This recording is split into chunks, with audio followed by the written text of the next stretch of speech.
जय श्री राम। ग्रहों के राजा सूर्य देव जो कि प्रत्येक महीने अपना राशि परिवर्तन करते हैं, जिसको हम संक्रांति के नाम से जानते हैं।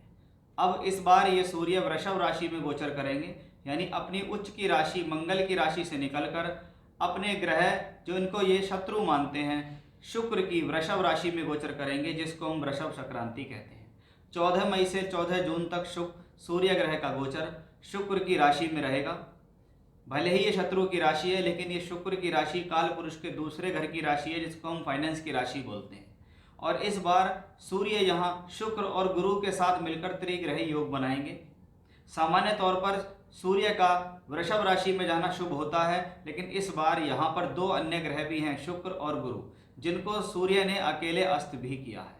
तो इसका आपकी राशि पर क्या प्रभाव होने वाला है, यह सब कुछ बहुत विस्तार से मैं इस वीडियो में आपको बताऊंगा कि आने वाला जो एक महीना है इसमें सूर्य देव आपको क्या दे सकते हैं।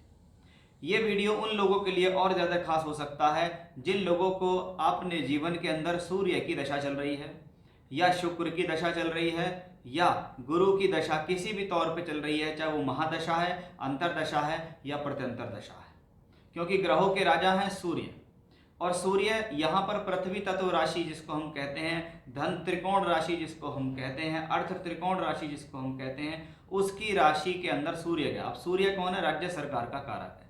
तो ये सभी लोग जिनका राज्य सरकार से संबंधित कोई काम है, राजनीति में वो लोग काम करते हैं, अधिकारियों से मिलकर काम है, सरकारी नौकरी से संबंधित काम है, किसी भी प्रकार का सरकारी क्रियाकलाप करने वाले लोगों के लिए ये गोचर लाभान्वित साबित हो सकता है।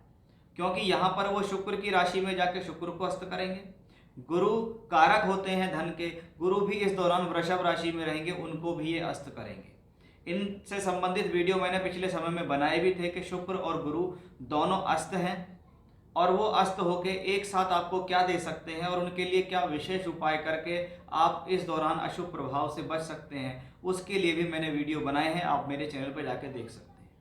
सूर्य ग्रह जिसको हम सम्मान का कारक कहते हैं, पिता का कारक कहते हैं, राजनीति का कारक कहते हैं, अधिकारी वर्ग, सरकारी नौकरी, मान सम्मान।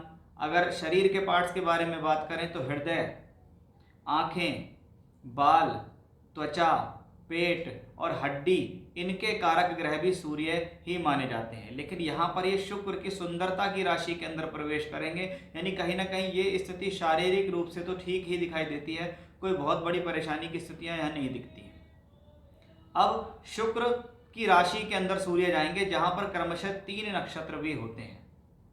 पहला नक्षत्र होता है कृत्तिका नक्षत्र, जो सूर्य का ही नक्षत्र है, फिर रोहिणी, फिर मृगशिरा, चंद्र और मंगल। यानी वृषभ राशि में देखें तो कहने को ये वृषभ राशि है, शुक्र की राशि है, लेकिन इसमें सूर्य, चंद्र और मंगल के नक्षत्र होते हैं, कृत्तिका, रोहिणी और मृगशिरा। अब आपकी कुंडली के अंदर कोई भी ग्रह अगर कृत्तिका, रोहिणी या मृगशिरा नक्षत्र के अंदर बैठा है या वृषभ राशि में बैठा है, तो आप समझ लीजिए आपके ऊपर उन ग्रहों का प्रभाव ज़्यादा होगा। या उनके अंदर बैठे हुए ग्रह की दशा चल रही है और सूर्य उसके ऊपर से निकल के जाता है, तो भी उसके ऊपर आपका प्रभाव ज़्यादा होगा।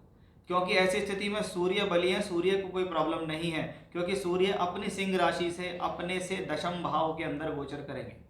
लेकिन शुक्र का और गुरु का अस्त होना कहीं ना कहीं समस्या को थोड़ा बहुत बढ़ा सकता है। उपाय स्वरूप यदि हम देखें तो ऐसी स्थिति में मैं कहता हूं कि बृहस्पति का बीज मंत्र जपना चाहिए, सूर्य देव की आराधना करनी चाहिए, श्री सूक्तम का पाठ करने से भी आपकी बहुत सी समस्याएं हल हो जाती हैं। तो अब हम देखेंगे कि एक महीने तक जब सूर्य यहाँ रहेंगे, 3 नक्षत्रों में रहेंगे, गुरु शुक्र को अस्त करते रहेंगे, तो ये एक महीने तक सूर्य की वृषभ राशि में जो वृषभ संक्रांति कहलाती है, ये आपकी राशि के ऊपर क्या परिणाम दे सकती है, उसके बारे में हम विस्तार तौर पे जानेंगे। क्योंकि सूर्य इस दौरान जिस राशि में प्रवेश करेंगे, ये महीना होगा ज्येष्ठ मास। ज्येष्ठ मास, ज्येष्ठ का मतलब बड़ा होना, और सूर्य जैसा ग्रह जब ज्येष्ठ मास में प्रवेश करता है तो कहीं ना कहीं जीवन में कुछ अच्छी ऊंचाई या अच्छी शुरुआत होने की भी स्थिति हम कहते हैं।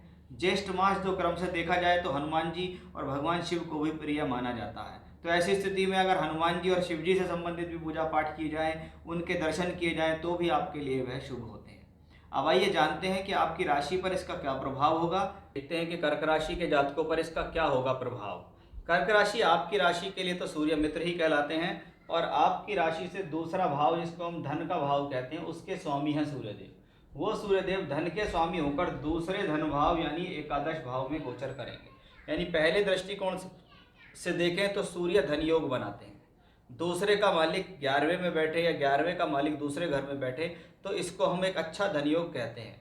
ऐसा वो प्लैनेट्स जो जब जब इन भावों में आकर बैठता है, चाहे दूसरे में बैठे चाहे 11वें में बैठे या इन दोनों के स्वामी एक दूसरे में बैठे, तो वो समय खाली नहीं जाता।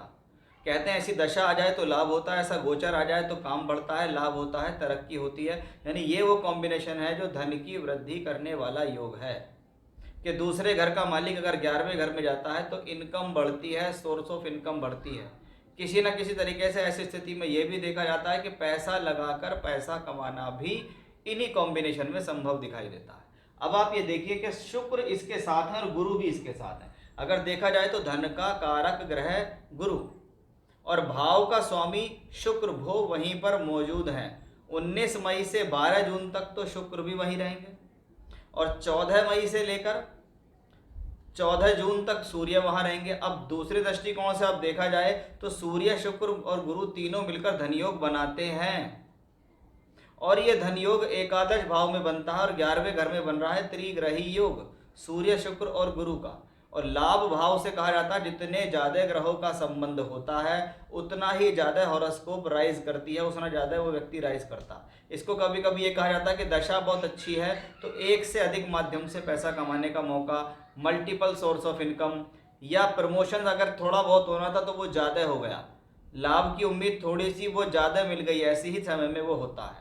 हालांकि यहाँ सूर्य ने शुक्र और सूर्य को अस्त किया है लेकिन वो भाव ऐसा है क्योंकि वो धन के स्वामी से अस्त है, इसलिए ये स्थिति धन के रूप में ही परिवर्तित रहेगी। क्योंकि सूर्य इस दौरान 3 नक्षत्रों में भी गोचर करेंगे, वो तीनों नक्षत्र भी सूर्य चंद्र और मंगल के ही नक्षत्र हैं। तीनों नक्षत्र मित्र के नक्षत्र हैं।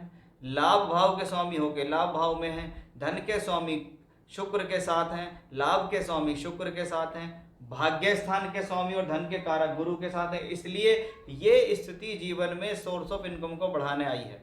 अब वो सभी लोग जो इंतजार करते हैं हमारा प्रमोशन हो, हमारी तरक्की हो, हमारा लाभ हो, हमारा पैसा बढ़े, हमें नौकरी मिले, हमें धन प्राप्त हो, वो इसी कॉम्बिनेशन से संभव है। यानी भाव ही ऐसा है एकादश जिसको हम प्राप्तियों का और लाभ का भाव कहते हैं। और जब भाव ऐसा मजबूत हो जाए तो प्राप्ति और लाभ होना तय है, ये भी दिखाई देता है। यानी कुल मिलाकर हम कह सकते हैं भी कर्क राशि के जातकों के जीवन में ये जो सूर्य का गोचर है 1 महीने में कुछ ना कुछ बेहतर करने में सक्षम दिखाई देता है। जय श्री राम।